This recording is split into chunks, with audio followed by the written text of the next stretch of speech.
So I was having a deep conversation with my friend about a week ago in relation to waiting for your wife and how we should act while we're waiting for our wife.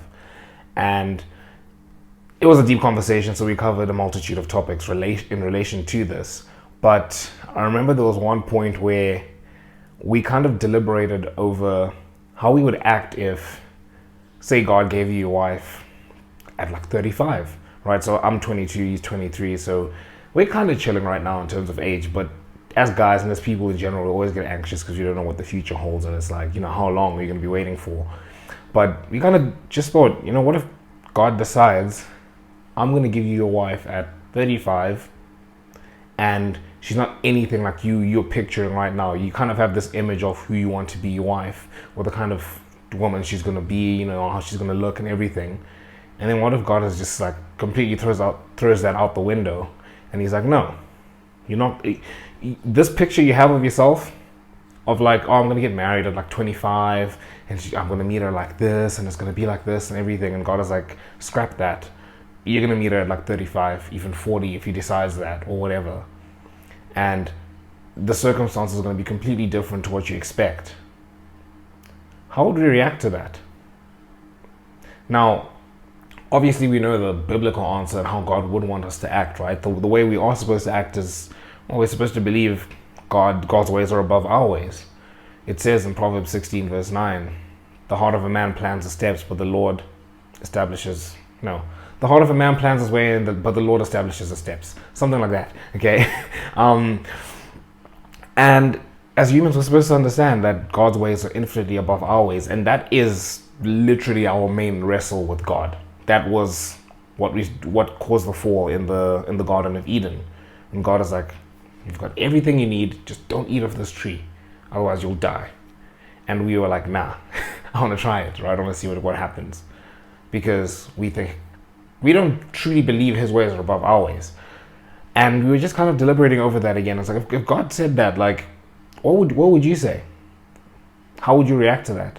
And you know how you're supposed to react, but inside your heart, you don't feel too good about that. I'm like, dude, I have to wait until I'm like 35. Like, if I have to wait until I'm like 35, I'm gonna struggle with that. Because I was telling my friend, I was like, bro, like, waiting until like 35, and I just use 35 as an arbitrary number because it's like really late. But anyways, I was like, bro, if I have to wait like another flipping 15 years, that's going to be really hard for me, because even getting through the week is hard, right? Because of like the loneliness I feel.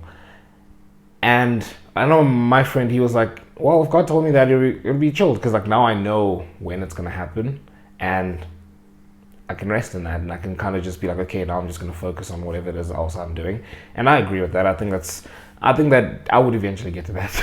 Like, if God came and told me that right now, I'd struggle with it, but I'd be like, okay, cool, at least I know now, I'm chilling for like the next like 10 years minimum. I'm going to focus on something else. And I guess the caveat to that, well, not the caveat, but what encapsulates that is that that's how we should be acting now. We don't know what's coming in the future, but regardless, we should be acting, how God wants us to act. We should be faithful, right? We should be patient and be faithful. And another like main takeaway I got from that, and I was speaking with Darian as well, my friend that I filmed the Jesus Convo podcast with, speaking about it with him 2 days ago, and he basically said something along the lines of, you need to be able to trust and believe in God even when he doesn't give you what you want. We don't want to do this this picture people have of God, that he's like your personal genie, and then if he gives you what you want, happy days. But if he doesn't give you what you want, then we're angry at him. It's like, dude, God is God. Like, first of all, like, I think the gratitude, just being grateful, I think that's a good first step. Just being grateful, realizing everything that you have that you don't deserve, all the good things he's done.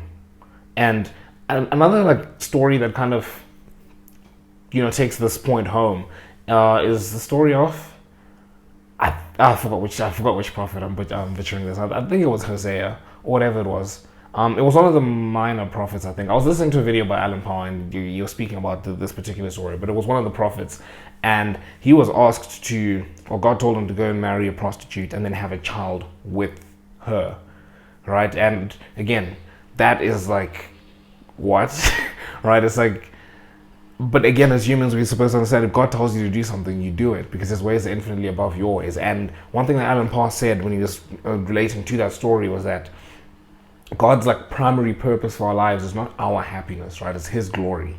And I remember hearing that, and it didn't like, I understood exactly what he was saying and I agreed with it, but it didn't make me feel good inside because, all of a sudden, I've switched. I'm like, oh, right? Like, and I realized in that moment that God can literally, He can do whatever He wants with us, like quite literally. Now that story, obviously there's a plan behind it and God wants things to be a certain way, and that's fine. But you look at like the story of Job, for example, where, God lets Satan test Job. And, Job was faithful and, he passed the test with flying colors. And and God blessed him threefold what he had before. But you kind of, in that moment, I kind of understood that, I kind of really like deeped the fact that if God wanted to, if God was evil, bro, He could have created us the way we are and just made us feel like pain our entire lives, like unbearable pain. He could do that if He wanted, just for the fun of it. But He doesn't. And I think that's just a point of like gratitude. Be like, I'm so grateful that God, you've given me this and this and this and this. Like, dude, I'm sitting here talking to you.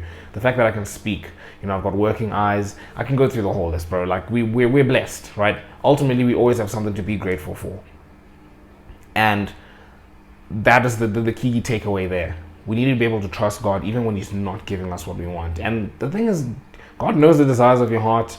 And especially if they're pure, He wants it to be that way. And as long as we trust in His plan, we will be satisfied. I think that's the I don't want to say it's the promise of the Bible. Doesn't promise us anything. It doesn't promise you, a wife. It doesn't promise you, having kids and everything. God says, I want these things for you. These are good. Go forth and multiply, be fruitful and multiply and everything. But He doesn't promise you that, you're going to get there. It doesn't promise you children. It doesn't promise you happiness, joy, anything like that. But what He does promise is that, if you follow what He says, His glory will come to bear, and in the end, there will be eternal glory.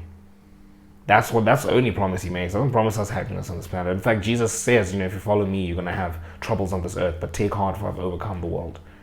So I think, it's just the main takeaway is that we should trust God even when He doesn't give us what we want. And I can also round it up with a line that I've heard in the song by Brooke Lidgetwood. I think that's how you say her name. She worked with Hillsong. I don't know if she's still with Hillsong, but anyway, she has a song called Bless God.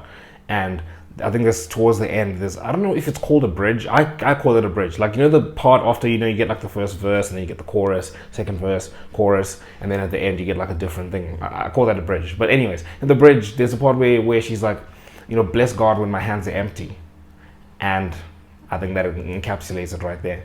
But you guys let me know what you think of the topic in the comment section below. Make sure you subscribe to join the community. And join the Discord as well. I think, this video is going to be coming out like 2 weeks after I've recorded this. But we are starting Connect groups on Mondays on Discord. I think the time is 6:30 p.m. Central African time. So South African Standard Time as well. So CET, bro. Like, I think we're like +2. But yeah, just go search it up. Central African time. But yeah, you literally just go on the Discord and we just chat. That's literally it. If you want to join, go ahead and do it. But yeah, until next time, see you guys.